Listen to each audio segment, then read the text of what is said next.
Welcome back to my bodo YouTube channel. Hope you all will be right because I am also fine.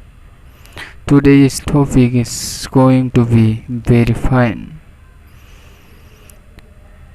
Today we will talk about the viral in social media. My request is you guys will share this video, please. अन्नानै गासिबो भिडिअखौ नायजोब। नोंथांमोन दिनै मा बुंबावनो ना बर' सिख्लाफोरखौ बहुत भिराल नुगासिनो दङ। सोरबा दुर्गा फुजानि, सोरबा गणेश फुजानि, सोरबा मानि नङा होनबा? इसिबां इदि गाज्रि भिरालजों ससियेल मिडियायाव दा गेले। मालाबा बेफोरबायदि भाइरालानो नोंसिनि प्रब्लेम जागोन। गिदिर प्रब्लेमाव लाबोगोन नोंथांमोना आं माखासे फटकफोर देखायना होगोन। नोंथांमोना नायलांबानो जाबाय। लोगोसे चेनेलाव गोदानबा नोंथांमोना अन्नानै मा खालामनांगौ मिथिखायो। साबस्क्राइब खालामना होदो, थुसिला जोबनानै होदो अन्नानै। चेनेलखौनो जौगाया मोनथारबाय। बानायनो बायो भिडिअआ बरिं मोनो बेबायदिबा नोंथांमोन। आं माखासे भिडिअ देखायनानै भिडिअ नङा सरि फटकफोर देखायनानै होगोन। नङा होनबा? सिख्लाफोरनि माखासे भाइराल भिडिअ नेनानै थानायफोर नेनानैबो थाग्रा थायो नङा होनबा? बेफोरखौ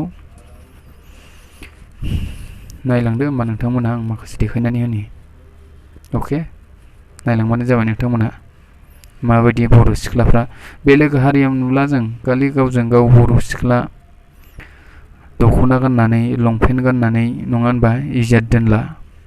आजिखालि मा जालांखो बुजायनो थांबाथ' आरो मा होनबावनो ना बेफोरखौ बुजायनानैबो लाब गैया। बेनिखायनो माथो होनबावनो गावखौनो भिराल खालामनानै लानो थाखाय नङा होनबा खालि भाइराल खालामनानै लानो थाखाय गावखौनो मा खालामनानै लायो बर' सिख्लाफ्रा। नायदो बेलेग हारिनि गुबुन हारिनि सिख्लाफोरखौथ' नुला। नर्थ इस्टआव खालि अनलि बर'ल'खासै बेफोरबायदियाव नङा होनबा? हारिखौ बदनाम खालामबाय, माखासे नेमखान्थि रुल्सफोरखौ सिफायबाय नङा होनबा? बिमा बिफानि खर' जादों। बिमा बिफाफ्रा नुबाबो नुयै बायदि थानांसिगोन सोरनाबा नङा होनबा? नायलां नोंथांमोना नै